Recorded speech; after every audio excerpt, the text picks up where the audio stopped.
Ayin Beis, page Tovkuf Pevov, 586. Chapter Reish Tzadik is where we're up to, 290.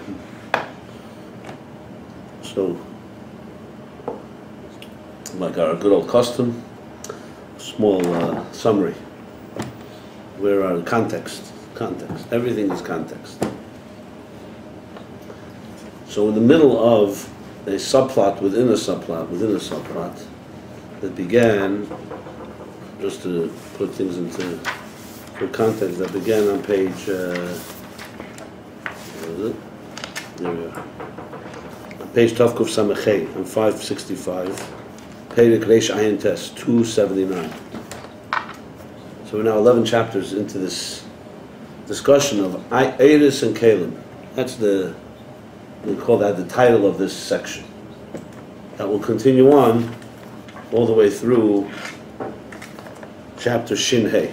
Shin Dalet will be the final section, the final place. So it's a total of Shin Dalet is 4. What did I just say? 11. 25 chapters on Eiris and Kalim. It just makes it easier to contain because they're talking about Mount Everest there. So if you could break it into like sections and subsections, the whole thing becomes easier to digest. So from Reish Ayin Tes to Shin Dalet. And Eiris and Kalim itself, which I'll describe in a moment, the summary of that, is coming to explain what he discussed earlier, the whole idea of Shem Ma, the bittul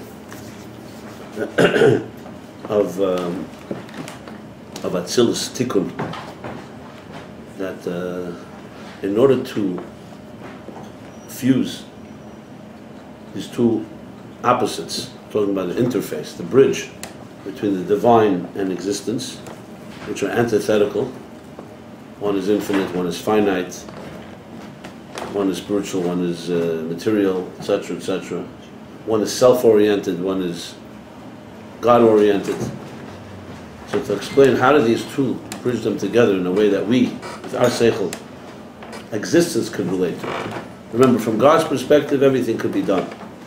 But how does we, in our terms, and how do we trace the steps back to reconnect when we live such a self-interest, such an egocentric existence? So basically, the whole idea was that there's the concept of the interface was Keser. Within Keser, it was Moichis Tema, the unconscious mind. Within that, it came down to the intelligence. And intelligence, the mind has the ability to combine two worlds. You can imagine a world beyond us. At the same time, it's understood on our terms. And to explain all of that, the Rabbi Rashab went into the whole difference between Toyu and Tikkun, where in Toyu there's an imbalance, and in Tikkun there's a harmony, where the harmony between the divine and existence. In Toyu, the two cannot come together. The whole discussion about intellect and emotions, that how do we ultimately balance the two when emotions are driven by your own interests, your own subjective interests, the mind is driven by something higher. So in Toyu, they cannot reconcile. That's why you finally have the explosion, the ultimate market correction. And in Tikkun, in Atzilus, they do come together. In different language and different terms, the Rabbi Rashab went through it. It was the Aleph and Pella. Ultimately, it's Ma is the key word, the operative word. Ma means Koyach Ma, Koch Chochma. Ma means nothingness. But it's how existence relates to something that's beyond existence, basically. And that's where it happens is on the mind level. But to explain all that, the Rabbi Rashab went into Eiris and Kalim. So Eir is Yesh, is Ayin, Kali is Yesh. Now we're all talking, of course, on the level of Kedusha here and holiness, the level of Atzilus. So the Eir represents the divine, the source. That's its personality. It's reflective of its source. And the Kali is the beginning of self, sense of self, and identity. This became a long analysis here that we're in the middle of. First he explained the different levels, 3 or more levels in Eir, how Eir is connected to source, And then the Rebbe Rasha moved over to the Kalim that create identity. In the Kalim itself, he went into the Pnimis HaKalim and Chetzenis HaKalim. Remember, the interface has to work on all levels, so he's dissecting every detail here. The inner container, outer container, he explained the difference between the two names, Shem HaTayar and Shem HaPu'ula. Shem HaEtzem. Basically, Shem HaTayar and Shem HaPu'ula. Shem HaTayar is extension of Shem HaEtzem.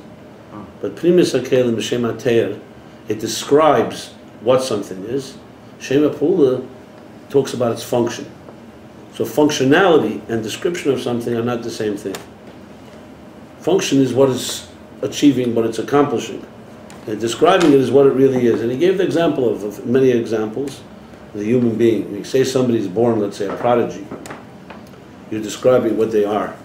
When you say a person is chachma, you're not describing what they are, you're describing what they're doing. So a person could be doing something that's not really reflective of who they really are. They could be something and it's not expressed in what they function. Basically, who you are and what you do is not necessarily the same in our world. In the areas of Lifnei Tzimtzum, there's no such dichotomy. What you see is what you get. What you are, that's what you do. What you do, that's what you are. So once the Ragachover writes that Lifnei Chetei Tzadas, before they ate from the tree, there was no concept of sin, because what was usher, what was forbidden, couldn't exist. The world was so pure, so something that was forbidden doesn't exist. It's not considered a mitzvah. We live in a world where something that's forbidden, because in a world where the divine presence, the divine plan dominates. They had the Eitz Hadas, it certainly existed. But the Eitz Hadas itself, if they had not eaten from it, is not a bad thing. The eating from it is the problem. The tree itself is fine. So there's nothing there. Driving a car on Shabbos is not a bad thing. I mean, driving a car, but except driving on Shabbos. So right, exactly, right. There was nothing, okay, so bottom line is, something that's forbidden could not exist. No difference. Something that was forbidden did exist. They had no shaykhs to it. No. Obviously they had a shaykhs. No, before they ate from it, they had no They would shaykhs. have eaten if they had no shaykhs. Something else. So the bottom line is that in a world of seamlessness, like let's say when Mashiach comes, you won't need to be told not to do something forbidden, because the nature of the human being will simply not do something against the plan. Just like a human being doesn't put his hand in fire, you're also not going to pick a fruit off a tree on Shabbos. The tree will yell out, because existence will be complete seamless flow of what the purpose is. Just giving an example by contrast, because we live in a world where we get so accustomed that people are inconsistent with what they are, we think it's natural. It's not natural. Natural as a child is natural, but that everything is seamless. Who you are, that's what you say. There's no echad b'peh, echad b'lev. There's no such thing as duplicity. So, bottom line is, Pnimis HaKalim, Chetzenis HaKalim, obviously we're talking again in Atzilus, so it's all pure. But they're the beginning of one describes the energy, and the other describes its function. And these two become, now we're addressing how these two meet. So the same container, the cup, like he brought the example of the kos, the same cup that contains the wine is also the cup that spills it out or pours it or someone drinks from it. So there's the inner dimension and there's the outer dimension. And in explaining that, he explained it also how it is in the divine level. There's the divine names, like Elohim, that also has both elements. A name describes how God functions in the universe, but it also describes God's potential. That's why it says in Shulchan Aruch that Elohim, when you say Elohim, you have to be mechavan, the intention has to be kavanah. Ba'al hakeich is ba'al yichelis. Not just God created nature, that He has the ability to create, and the ability is far, far greater than the actual function. So what we have here with the Kalim here is we already have here two elements. One describing the source, and the other functioning in existence. So it's another beautiful dimension, the interface. Whereas the Eir is much more representative of the source.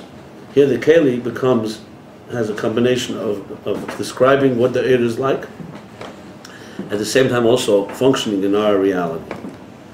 And then moved into explaining the same thing, which is where we are now, is machshav and dibur. Thought and speech is a similar example for it. And in the last chapter before that, we discussed the difference in Tselem and Mus. So what's Tsalmeinu Kid Museinu, which is also, remember, it's a critical cornerstone to the whole discussion, because at the beginning of the Hemshech, the whole structure of Ayin Beis is around us as an example for the divine.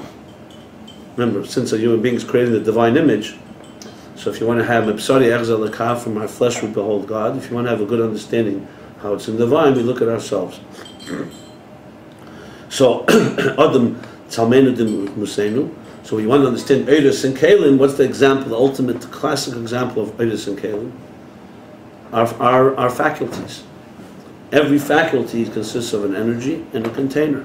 The power to see, and the container is the eye. Take one without the other, you don't have a functioning human being.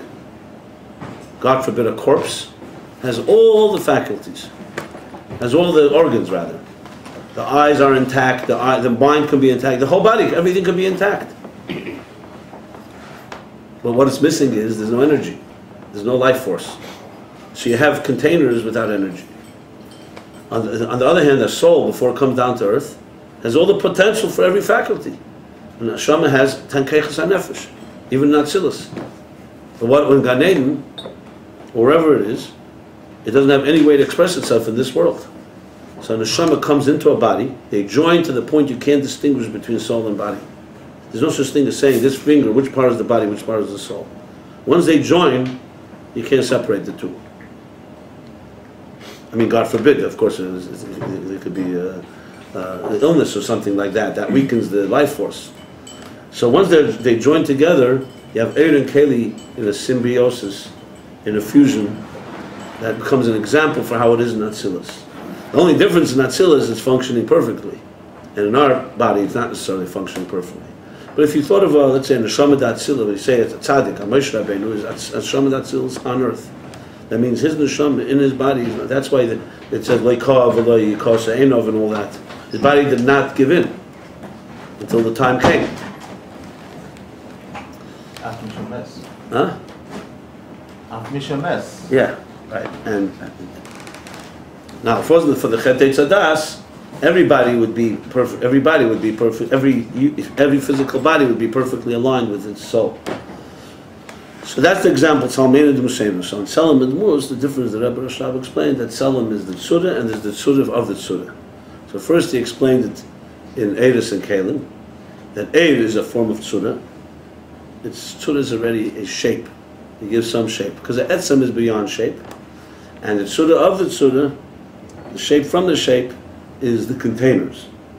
And then he explained the second half of the chapter the other way, that really more detailed, they're both within the Kalim. Because really Kali is what creates shape. And you have the inner containers that create the shape, and there's the shape of the shape. The example he gives is of the chesem, the seal. So you have two elements to it. You have a seal that is, let's say, made out of whatever it's made out of, and in it is engraved letters. You take that seal and you stamp it into something, so now you have the image from the seal has now been copied onto the wax or wherever you made the impression. So you have here two dimensions of a defined expression, but one is within the seal and one is outside of the seal. So he explains that's like the inner and outer container. Actually, the outer container inner container doesn't even mention until the kitzur, in the summary, but it's clear from the discussion that what it is. And here he explains that in the seal, as it's in the seal, those letters or those details are part of the seal. When it's outside of the seal, it's no longer part of the seal. It's already an outside element. So it's already a function outside of the essence, so to speak. And this itself, he broke it down into two parts, which is very relevant to the next chapter, so that's why I want to sum it up. He said it in the parentheses, but it becomes more and more apparently much more critical. So he says, an example, it's really two things are going on here. One is I'm using the exact lashon of the Maimer. Etzem mitzuyir b'zeh, that the essence is defined by the shape. In other words, think of if the seal itself, before it has a shape and form, is the essence. So whatever that impression is, whatever the detailed image on the seal is, it's mitzuyir in the etzem.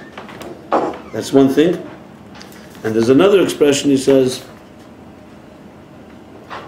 "Shatzir hu ba'etzem," and the tzir is in the etzem, which is not as let's put it this way. It's not as what? The tzir b'etzem is not as intense. She explains this is the difference between how things are higher than Atzilus and Atzilus. Like in the levels of before Atzilus, there you could say that the Gilui, let's say, as you gave the example of mitzvahs, Torah mitzvahs, is a Gilui Atzmis. The Etzem itself, a mitzvah expresses God's will. So whether it's film or kashrus or Shabbos, it's a detailed mitzvah. And you could say God, the essence of God is not in details. It's beyond details, it's beyond the distinctions. No, but the Etzem expresses itself in that distinction. So that's how the so-called seal expresses itself, which is mitzuyir, like he says the lashon here, he says is Etzem mitzuyir b'zeh. However we understand it, he spoke earlier how Atzmus is higher than the distinction and higher than unity, so it can combine both of them. But bottom line is that it's expressed in this. But in the Kalim of Atzilus, on the other hand, is already only a gili from the Etzem. You can't say the Etzem is shaped by it. You could say it's coming from the Etzem, but it's not that the essence is shaped and defined by it. And that's already on a level of Atzilus, the Kalim of Atzilus. I mean, obviously this is breaking it down even further, but remember in the interface, every step has to be discussed because we're talking about integrating godliness in every aspect of our beings. So that's why he goes into every literally splitting hairs here and defining every step of the process.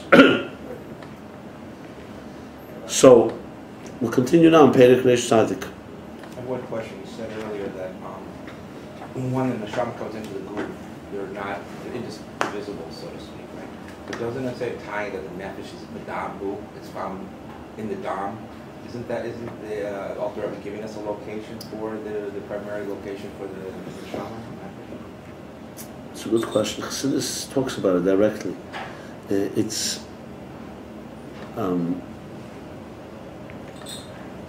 of all, there's a few things. The general nefesh, the life force, is equal everywhere from the head to the toe. That's number one. General life force.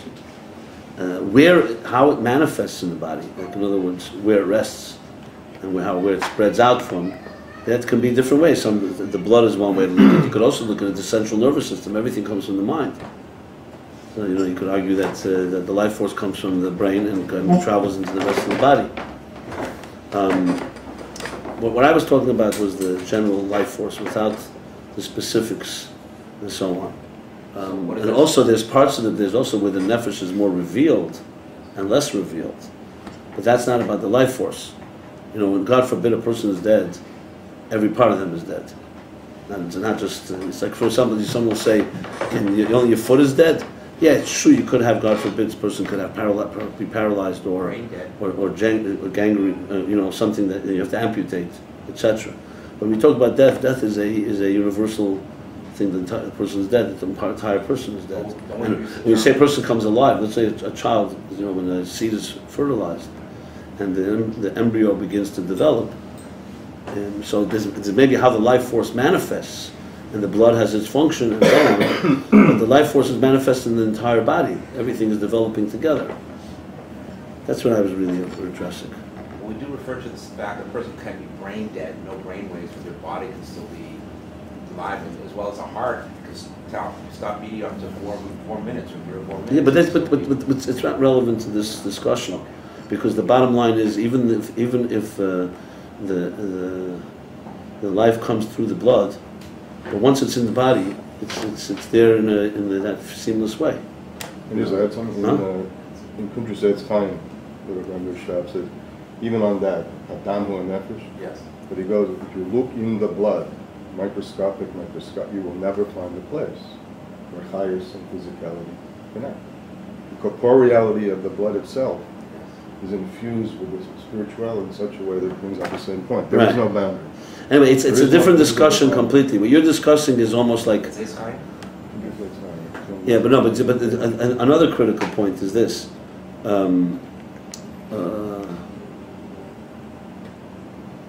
Remember, God made it in a way that it makes sense. It's not like a soul enters in a body in an irrational way. There's a structured way how the blood, if you think about it, is actually a very sensible way how life works. You know, the blood pumps from the heart through all parts of the body. That's for argument's sake. God had given life, we wouldn't have even blood. And it would not make so much sense. So blood, on the contrary, gives a good example of Eris and Kalim, because there's blood in every part of your body. That's the bottom line. And once there's blood, once blood brings life into your finger, it's not just the blood, life is in the blood in the finger, the life is in the finger too. Even the skin is alive. The skin is alive. The hair is alive. The nails, until you cut it. So it's a part of that's what I'm saying, it's a part of a living organism where you wouldn't say you're a sum of your parts.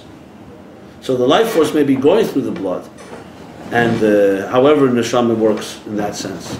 But once it enters the body, the keli of the body is now a complete, unified with its life force, where you can't distinguish between the finger and the blood vessels and the arteries and the heart in that sense. You can distinguish it physically, but I mean to say life force-wise, the whole body is alive. Would you say there's less life in the tip of my finger than, let's say, here, because it's closer to the heart? It would be ridiculous to say that. Panemi is the same. It's the second function. No, you can break it down into what each organ functions, but there's one. But there's no question. There's one unifying life force that makes you a live human being. It's named Eliezer or Vrum or whatever it may be. I don't want to. But is this relevant to the Maimer or relevant to your understanding? No. I think it's relevant to the Maimer. How? If we're talking about the interface between Horus and Kali. The last mile, so to speak, you know how they always talk about the last mile when they bring electricity to your house or your service utilities system. Right. The last mile is the hardest job by far, as far as technical. Absolutely good. So my point here is the last mile from the Oros and Kalim, what seal is coming down, is the actual interface between the Oros and Kalim in our body. Yeah. Good. So what I'm just trying to say is if we want to try to understand the detailed relationship between the interface, exactly how it works. Okay. So then I'm trying to say, how does it work? That's how I see it. In that context, then I would say the following. He didn't apply the mashal of primis hakelim and chetzenis hakelim to how it works in the body. That I haven't seen yet. So the question would be, how can you apply that within the body? That needs to be thought through. You could arguably say that maybe the blood is more primis hakelim, and the rest of the so-called skin and the bones maybe are primis chetzenis hakelim. You could perhaps say that, because like I said, one deals with the function, one deals with the description. Maybe Adamu HaNefesh, you wouldn't say the finger is HaNefesh. Adamu HaNefesh would be, because the Dam is definitely more of a primis keli, its refined nature. You know, for example, when we eat food, we have to break down the food to turn it into Dam Abasar Kipsare. So the Dam is definitely Dam just by looking at it, you can see it's refined, right? It's liquid, refined, and it has a certain delicateness to it that makes it a container to nefesh. That's why we're not allowed to eat it directly. So yeah, you say, I mean, he doesn't say this, so this is more our own speculation, but you could say Dam is like that, whereas let's say the fingers, or this is how you function in the world. So in that sense, yes. So fine, yeah. Right, But I was my point I was really making was just about the joining of the two. They do ultimately join as one, where you cannot distinguish. Like he said, even chetzenis hakelim, he said earlier in a previous chapter in Perek Reish Beiches, are also one with and the Hagbalah, the limitation is only outside of Atzilus. Remember that?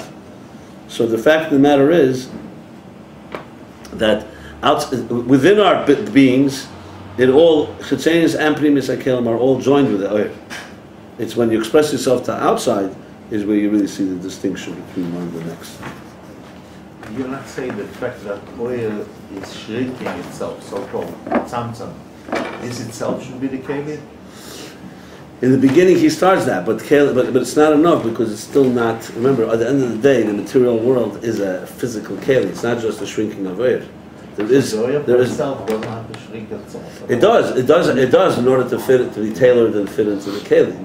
It basically, there are already after the tzimtzum already begins two paths, Eris and Kalim, and now comes a process how Eir meets Keli. What we spoke about earlier, this is a key element in how they join.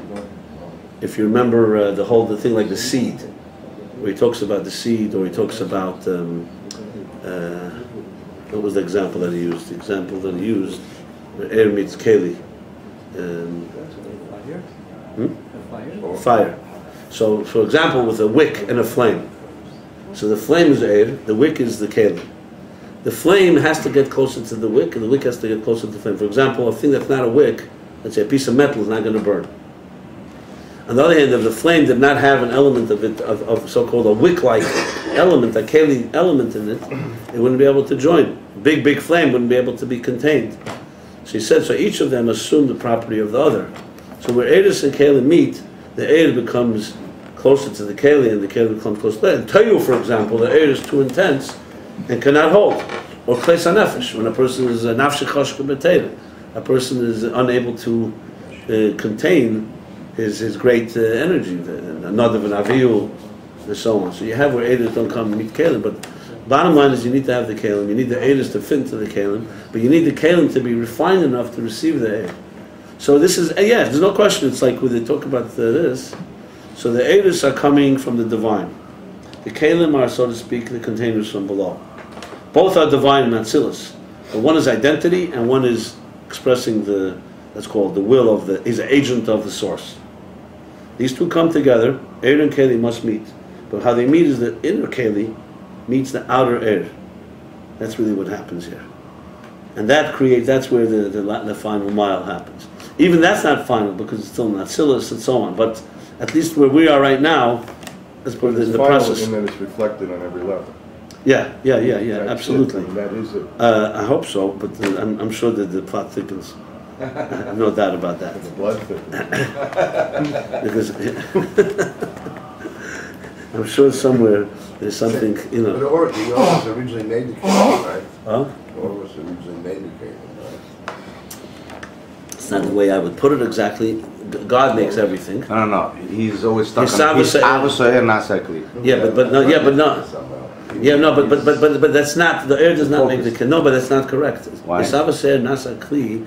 The kli comes from the shrudas of the Rishima, of the Keach HaGvul and Ein Right. Sof. Let's start with that. Right. The Keach, if there was no Keach HaGvul, in the divine, all the Isavaser air from beginning to end would do nothing. It couldn't create a Keli. That's what he said earlier. Remember, Yesh Ma'ayin. You can't create something if you don't have Gvul. Okay. So God needs the Keach HaGvul and Elokus, and the Ein Sof, which means God's ability to create the finite, the potential, will, after the Tzimtzum, will be revealed and will manifest the first time what's called the residue, the Rishima. That's the Sheirish HaKelim. The Eris, at least in the way that in some Amorim there's different opinions, but the Eris come from the Keach HaBlikvul, which is God's infinite expansion. After the Tzimtzum, it will manifest in the Kav. So now we have Kav and Rishimu. These are the two so-called quintessential sources after the Tzimtzum of the source. Before the Tzimtzum, the source is the power of the infinite and the power of the finite, which in Atzmus are equal. They're just powers. But after the Tzimtzum, you now have really two realities. A Kav is energy, is Eir. It's a narrow Eir. So it's been affected by the Tzimtzum. So it's already beginning to become fitting to Kalim. It's not yet there till after Tikkun, till Tikkun. So it still has, in other words, the Kav even after the Tzimtzum is so intense, but it's already beginning to take shape. And the Kalim are not even Kalim yet, they're just a residue. Think of it like some type of film, like a film, an invisible film that remains. Now the Tzimtzum affected that the Eidos should have hisavos. The Eidos should have particles in them. Tzimtzum allowed, revealed, so the Eidos have in them elements that will ultimately reveal the Keach HaGvul, because without Eir, something doesn't come to life. It's like even though the body, the physical body is not created by the soul, but the soul brings out the body's potential. That's what Eir does.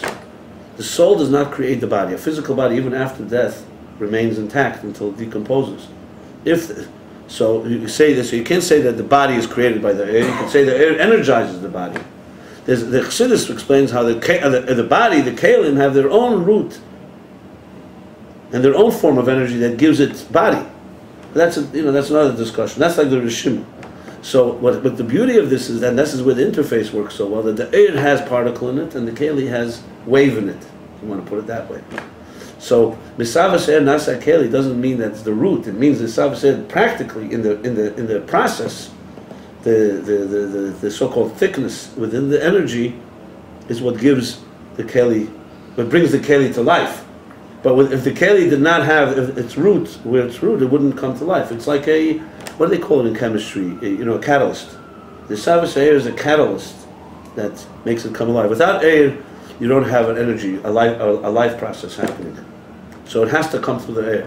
If the air did not have isavus, you'd have a missing link in the interface. Isavus is Isavus with ayin, not hisavus. Yeah, yeah. It's ayin. That's Ivius. the rule. That's in the Vedic case. How could it be Isavus oil? Only makes up the rule. Yeah, because ultimately, you see, the beauty here is like this. Maybe let me just say it this way. Maybe it'll add a little thing. It's interesting. At the end of the process, you're going to get almost the same thing as what at the beginning of the process, except there's a major difference. We went through the process, and it went through the difficulties of goals, basically. So in the beginning process, when Atzmus itself, there's a unifying factor between Gvul and Bli Gvul. Matter and spirit are all one.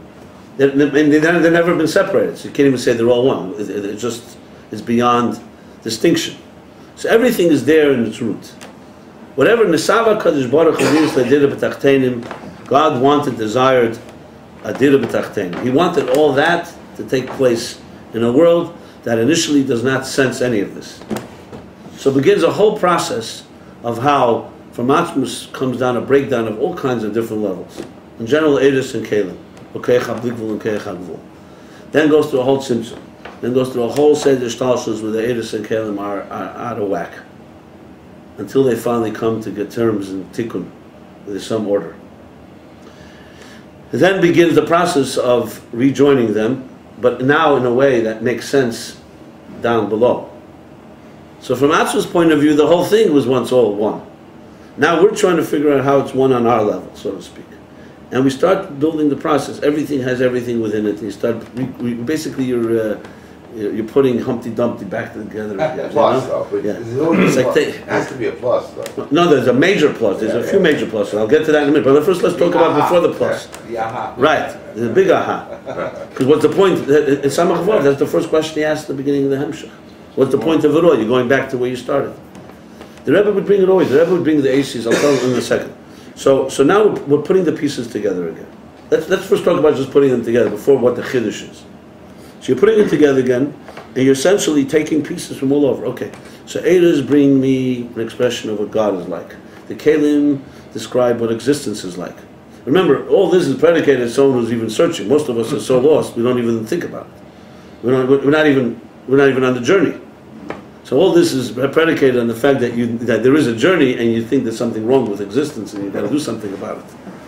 Which itself is, as you said, 7 billion people are not yet aware of that. I'm just stating it for the record, so we shouldn't get too excited here. But let's put it this way. But there is a system.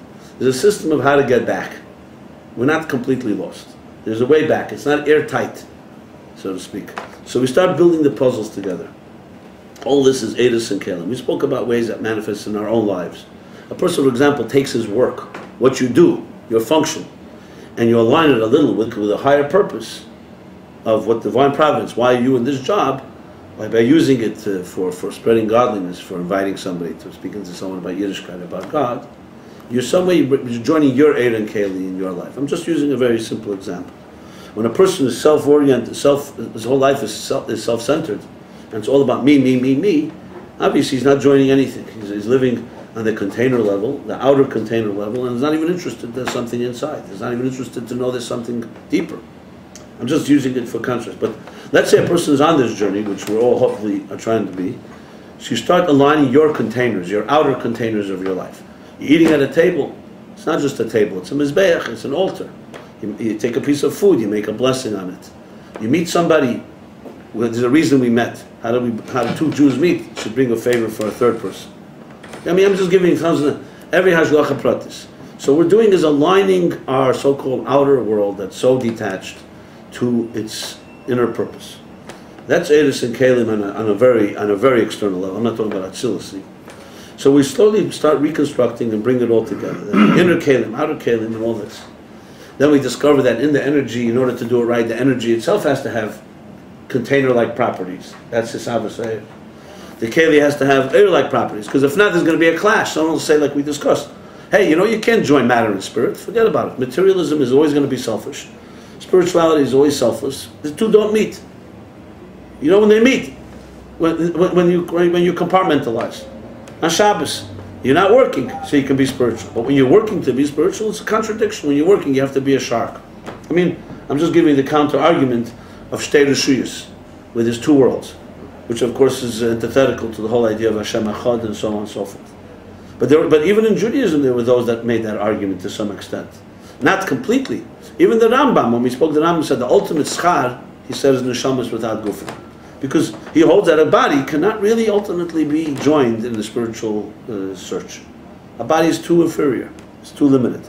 Chassidus paskins like the Ramban that the ultimate schar is neshamas and gufin. I'm just giving you an example. The Meraglim, you can't go into Eretz Yisrael and be connected. It's a land that consumes its inhabitants. I'm just giving example after example of how Ruchnius overwhelms Gashmis and they can't work together.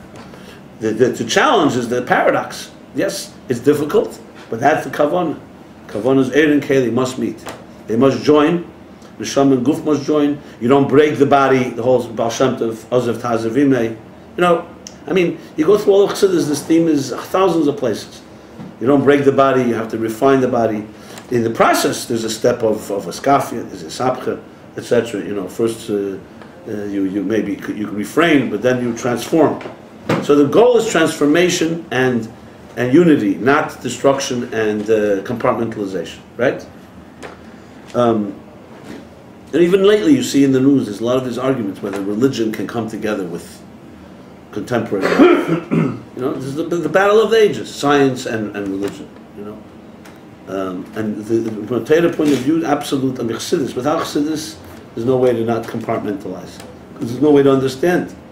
So what we're really doing is we're accessing the powers of Atzmus, where everything is one, but we're doing it now in our little pieces. We're finding unity. We're finding Eir and Keli and Eir. So it's really the search for unity in a world that is fragmented. And slowly you build it back together, and once you have the puzzled back together, now you have a new chiddush. You have a reality that was so-called denied God's existence, or was agnostic to God's existence, and was scattered and fragmented, and has found its source through its own efforts, with God's help, but it took a lot of work. That's the world of Mashiach. That's why it's a natural thing. People won't be pursuing materialism as an end in itself. Not because there's some type of some revelation, because that's the nature of things. Materialism isn't an end in itself. It's a piece of the puzzle of spirituality, as the Rambam passes. So now we have it together. The Chiddush part, which is not really discussion here, the Chiddush, the Rebbe Rashab, in the beginning of Samach Vav, he asks, so if, he asks this on a higher level, but the same idea, he asks, the question, it says, why do you need a full tzimtzum? Why couldn't the Eibishter just make, not a complete tzimtzum, and just a kav should come through? So it's not an entire black hole, just concentrate enough, diminish enough of the light to let one kav. So he says, well, if he would have done that, it would be too powerful. It'd still be too powerful. You need to have a complete thing to allow for the kalim to emerge. The light would be too intense. But he can make it anything he wants. But then he asked again, but it has to be on our terms.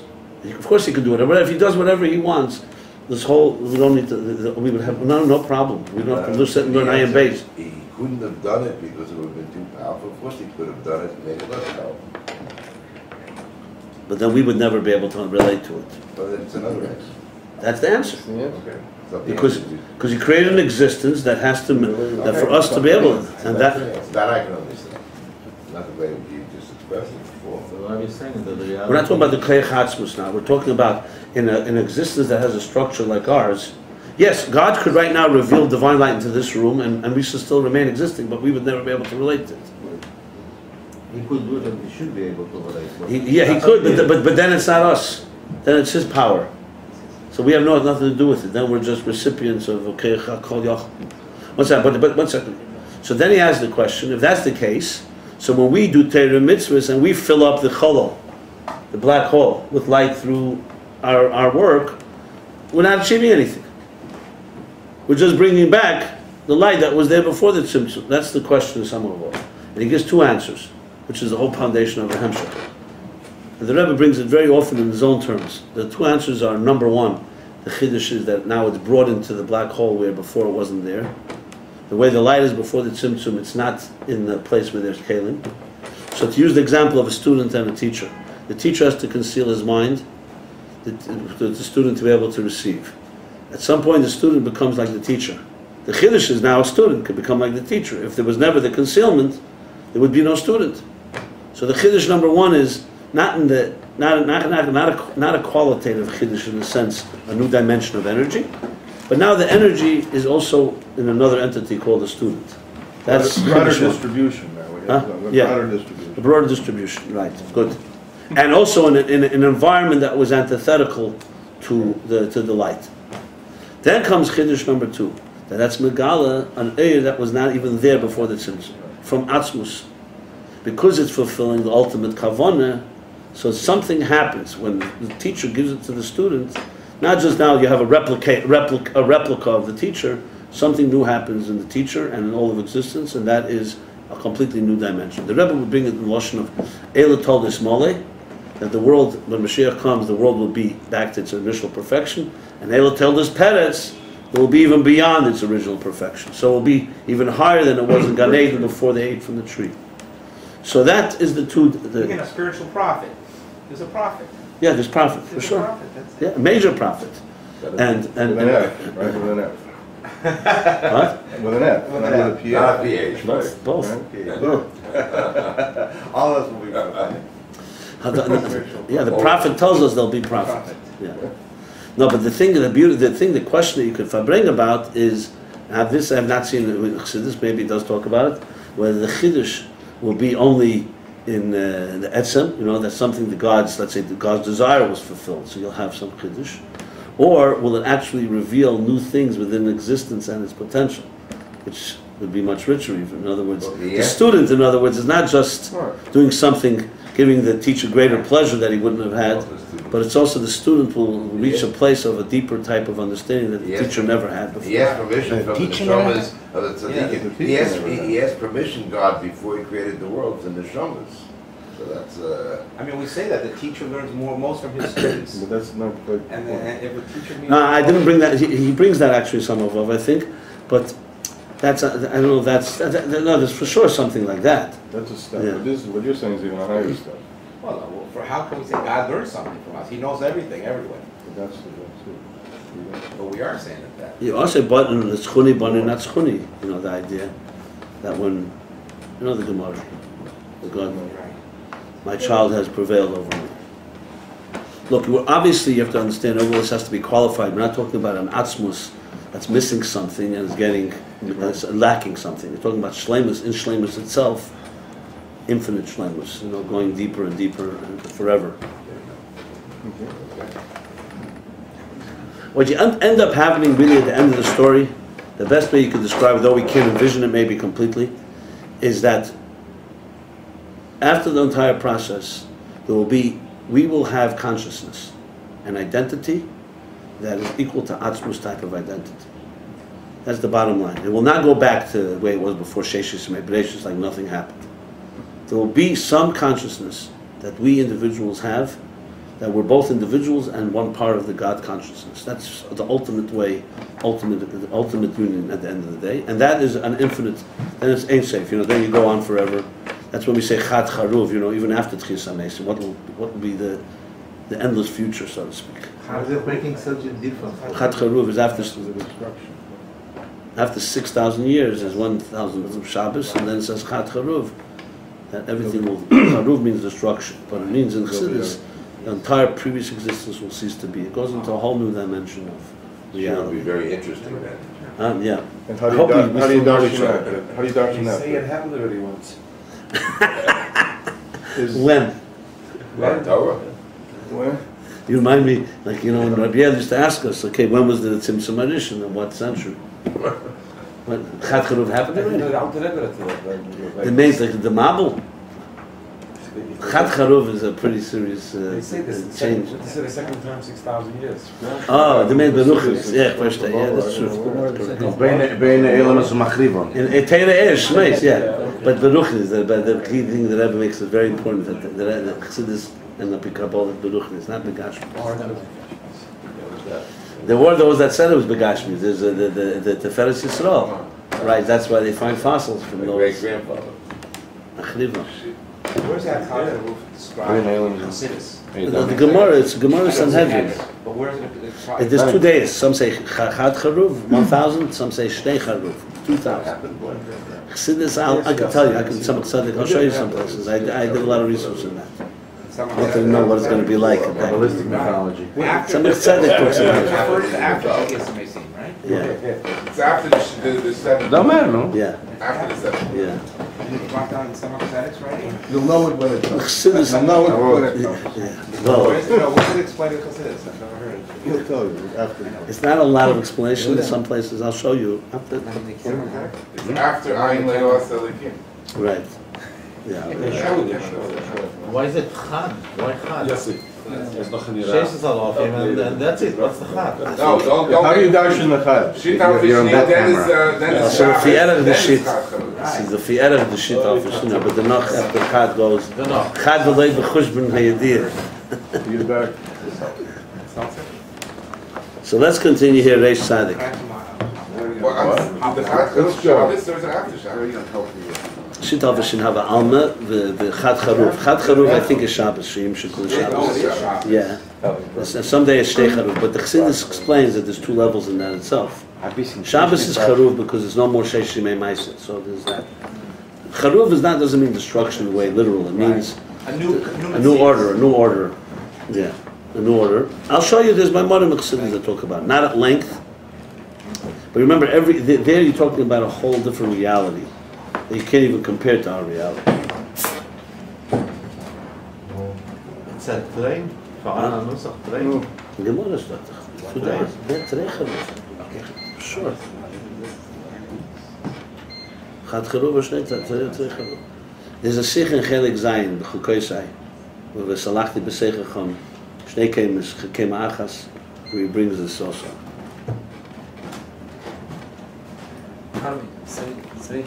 I'll just say one thing that I can tell you about it. But this, I heard the people who live in that reality. You know. In the group? Yeah.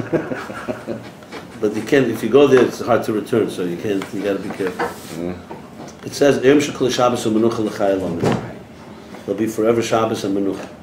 But then we have a Maimon Chazal that contradicts it. It says, Talmidei Chachamim, Tzadikim, Ein Lahem Menucha, Lei Be'elam Hazeh, Lei Be'elam Hab. They have no Menucha. Here says, Kulei Menucha. I mean, it's the same word, Menucha. It's not even... So, the Rebbe once said, and I think the Mashah says in the end of Masechet Tamid, where he brings that Maimon Chazal, but he brought several places, that that Tzadikim will have Menucha from no Menucha. That's the answer. They'll have Menucha from no Menucha? Yeah. You can't stay in one place. Their only Right. Menucha is when they move around. Exactly. That's the Gemara. So there's 2 types of not Menucha. We usually think of not Menucha as being somebody who's like aggravated or frustrated or, you know, anxiety. But there's a not Menucha that comes from Kedusha, that never being satisfied with where you are. Don't confuse that with our so-called restlessness. You're driven. Huh? Driven. Yeah, you're driven, exactly. Driven. The Rebbe would be Yelchu Machayel al Choyel, that's a lashon. The Rebbe said in Fabrengen. I like remember. this. So if you're at peace with the fact that you're not going to have peace, start setting your mind to that. Then you'll start getting into the Mashiach consciousness. Because people think Mashiach is a vacation time, retirement. Basically, we don't have to work anymore. We just sit around, walk up Kingston Avenue, and what's it called? They're taking all the delights. They spoke about that. Where There's is no what you menucha. just said? Huh? Is this a sikha that you just said? Yeah, in the Lamed, this is the Rebbe Siyumim on that Masechta. I don't remember exactly the On name. Tamid? On Talmud, yeah. And also, if you look in the summer of Lamed Vov, the Rebbe spoke about it a lot. Made the Siyumim then, the 3 weeks. Another place, When it started with Beis Volume. yeah, right, yeah.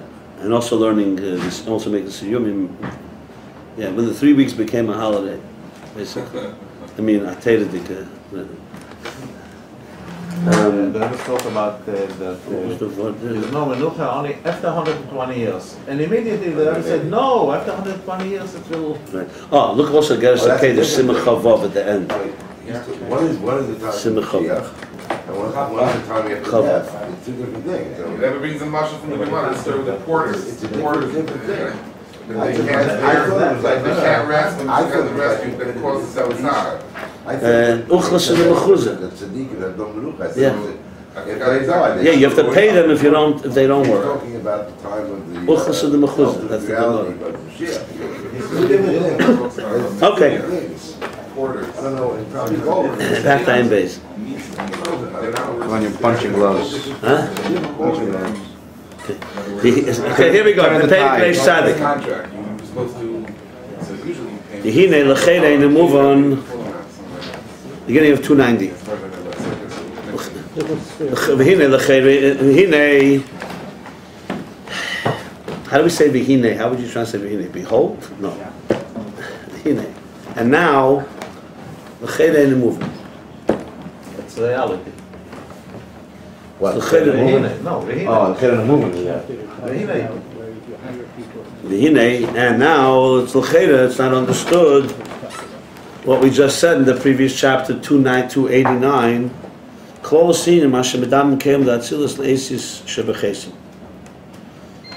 Remember, we explained that Kalim of Atzilus, the containers, to understand them, he explained it with the letters engraved in a seal. That has two dimensions. They're in the seal, and then when you make the impression, it's a image from an image, basically. So the letters in the seal is already an image. They're not the seal itself. They're not the source. They're shape and form, whatever the seal, whatever the insignia is, right? And then there's the impression it makes, the copy it makes.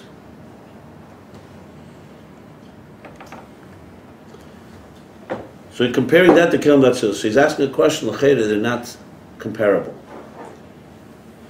Because when you talk about engraved letters in the seal, they're engraved letters that are not an additional element of the etzem. Like, for example, when you engrave letters in stone, there's nothing new there. They're part of the stone, you just engraved the letters within the stone, as opposed to, let's say, when you write. When you write, you take a piece of paper or a piece of parchment, and you're adding something new. You're not making letters within the parchment. You're adding another element called ink. Ink on the parchment. Now, once the ink is on the parchment, it may be hard to get it off the parchment, but it's still two things, and you could ultimately erase it. There's no way to get rid of an engraved letter in a stone unless you have to break the whole stone, or you have to fill it up with the stone, but it's never going to be the same because it was made within. And that itself, Chassidus talks about two levels of chikah, through and through, or only one side of the stone. There's a nutzir, they're just in the chayim. Yeah, but so how could you compare that to Kalim Datzilus? The Kalim Datzilus you do shein al derech moshels eisish shebeksav shein dover nesef. So spend for a moment all your ideas that you've learned elsewhere about this. So Kalim of Atzilus is Yudua. They're like the example of written letters. They're an additional. Ayir is like Eisis Achkike. There's the Etzem. The Etzem would be the stone in the mashal here. Ayir is a tzura in the is an expression of the stone itself. No davar nesef. We kept talking about Ayir is me'en hamoyer. It's similar. It's an extension of light. The Ayir of the sun is like the letters within a stone, essentially. I mean, not exactly the same thing, but I mean to say, as not being an additional, there's nothing new there. All it is what it's expressing, what the sun is delivering. When it comes to Kalim is, the whole point of a Keli is that it's not Me'ein Ha'etzem, that it is an additional element. Remember, it's still a Keyach or a Kus, but it's not an extension of energy. It's not an extension of the source, it's a Dover Nesev, it's an additional element.